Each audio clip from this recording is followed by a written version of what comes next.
Welcome to Antibes.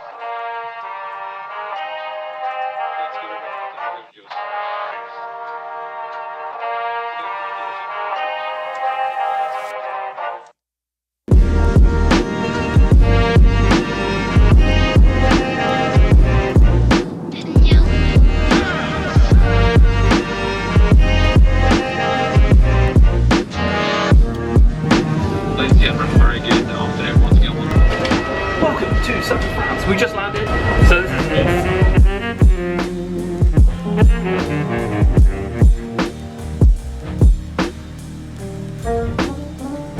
So there you go. So it roughly works out about €5 for the train. The problem with the train is it's a little bit of a walk from here, and you have to get a shuttle halfway, get off, and then walk.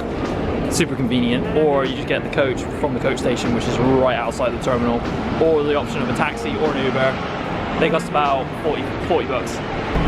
It's the bus.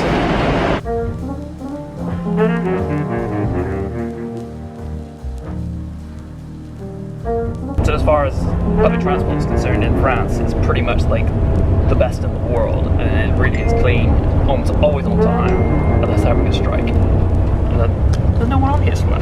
I've got it all to myself.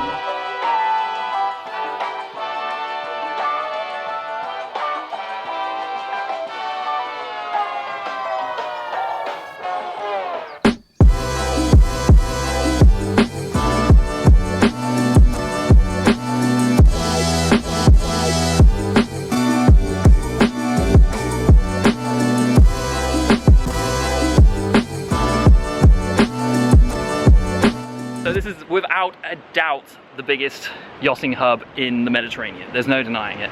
It's very central to all the other places, but hopefully if you've never been here, this is going to be of some use. If you've been here, this is probably going to be pointless, maybe a little bit reminiscent if you've not been here for a while. Some things have changed, some things haven't. Anyone that's new, anyone that's coming into the industry, this video is mostly for you. So it's going to hopefully give you like an idea of what to expect when you come down.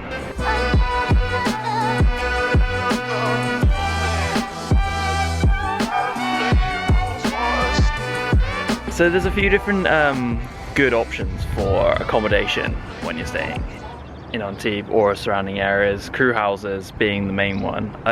In my experience of crew houses, I've only stayed at one here called the Grapevine, and they've got 3 locations here, and they're all pretty well kitted out. And the reason I like them over the rest of them, only because it's the only one I've been to, but it's also it's run by this couple,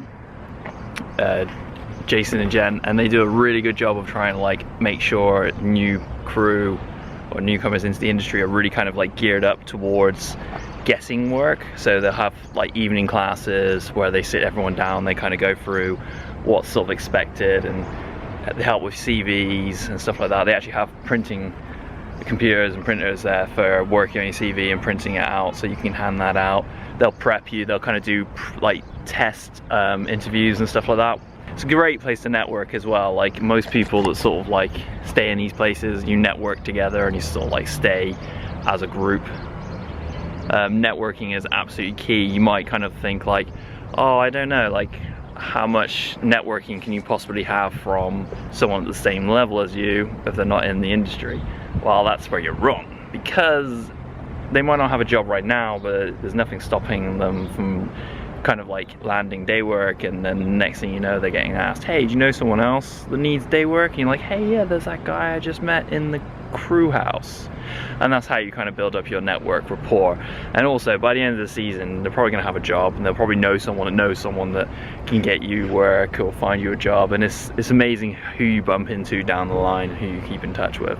So yeah, that's my personal preference. I'll put links in the description to the places I keep talking about, so it'll make it easier to find them rather than, you know, Googling them, because that's maximum effort.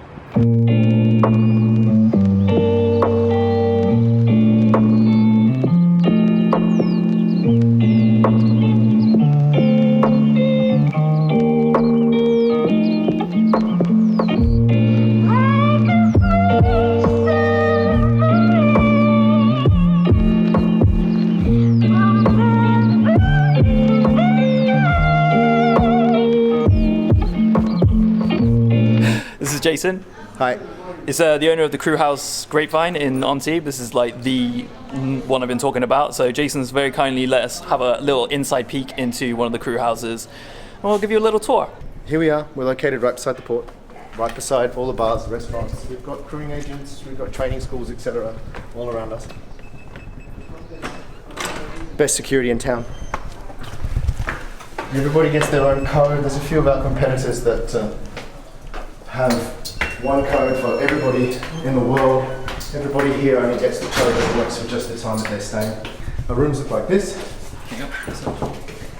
Oh, there we are. Oh look, we've got some beautiful people. You guys are about to be on a YouTube channel. Hey guys, sorry to barge in. Yeah, That's cool. Just Hi. showing the crew accommodation. yeah. How long are you guys been here for? We've been here. Well, we got in Tuesday night, so this is our Third night. third night coming up. Yeah. We got lucky with this particular house. We got it as a ruin, which gave me the chance to really pick out all the original features. Yeah. This house is 200-300 years old, depending on which part of it you're looking at.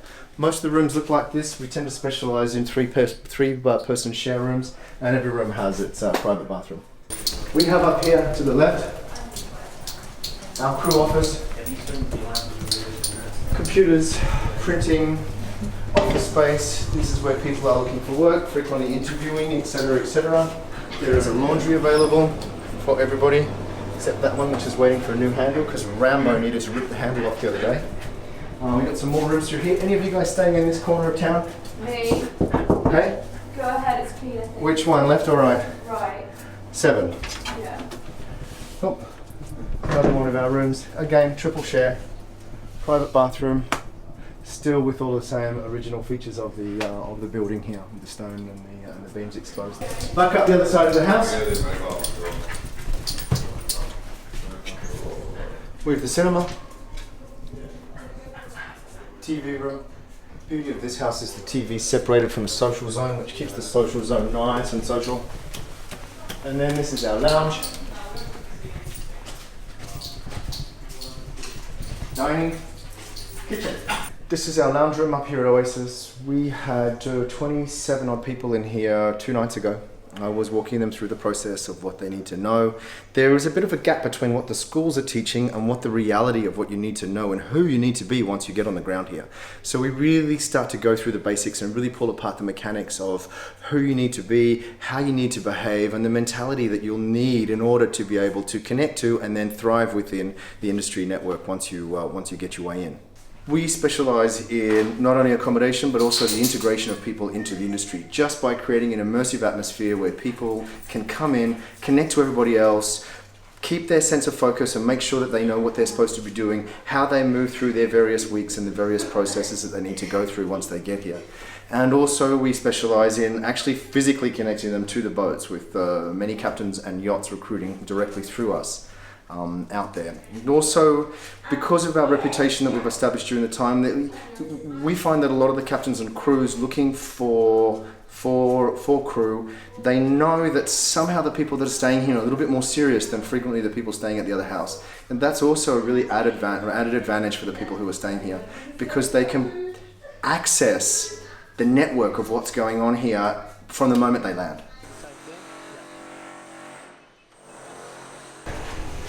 This is Seaside House, running in a very similar way. Office here, same story. There's printers, computers, office. This is one of the hubs of the house. This house has just undergone a full refit. We've got nice trokes and marble floors throughout now. The rooms look like this. Let's see if we can find one that's not. These are the rooms at Seaside, lockers, plenty of storage space, 3 beds, and there's a private bathroom just in there as well. Thanks, Chris. This house has 2 floors, a 7-bedroom house. 2 floors of 5 bedrooms. Hey everybody, this is Tom. Hey guys. Hello. How you doing? Tom's making a YouTube channel about you guys. This is kitchen, lounge, not quite made up perfectly at this moment. Of course, this house features a nice terrace overlooking the sea, and the other 2 or 3 houses currently under renovation in the street. And look where you are, location is incredible. So when I came to stay at the crew house Grapevine, this is where I stayed, and I was just like mind blown where it is. Like, this is like, all these properties are like the nicest properties in the south of France. Literally, that is the cap of Antibes, and that's where all the ultra rich billionaires have properties there, and you're literally a stone's throw away from the port here. It's so well located, it's ridiculous. And then you got this lovely balcony area to hang out on.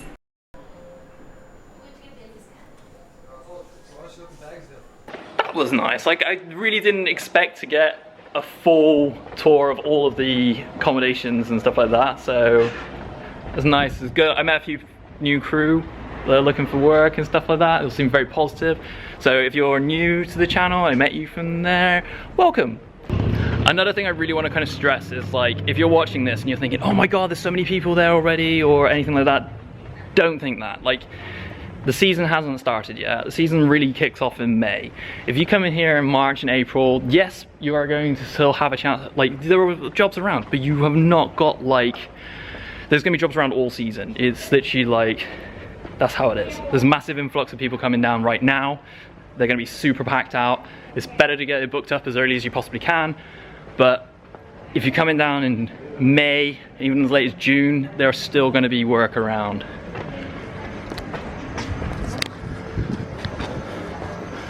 Wow, this guy's going downhill on that. That's pretty cool. As you can see, the international quay is gated off. This is standard ship security systems, basically. Like, all these ports now are getting more secure. This does make it a little bit harder for dock walking though. And don't be discouraged if you come up here and you're like, how do I get into that? How do I see that? It's there to stop everybody, stop general public just walking up. It's a security system that's going to be implemented a lot more in marinas. Boats that are in there know that the people aren't just going to come ringing the doorbell, and it's quite a nice thing, I suppose, if you're not getting hassled all the time. People asking if you have any day work when you don't have any. They just know if they want a day worker, they're going to get in touch with people that can supply day workers, like Grapevine.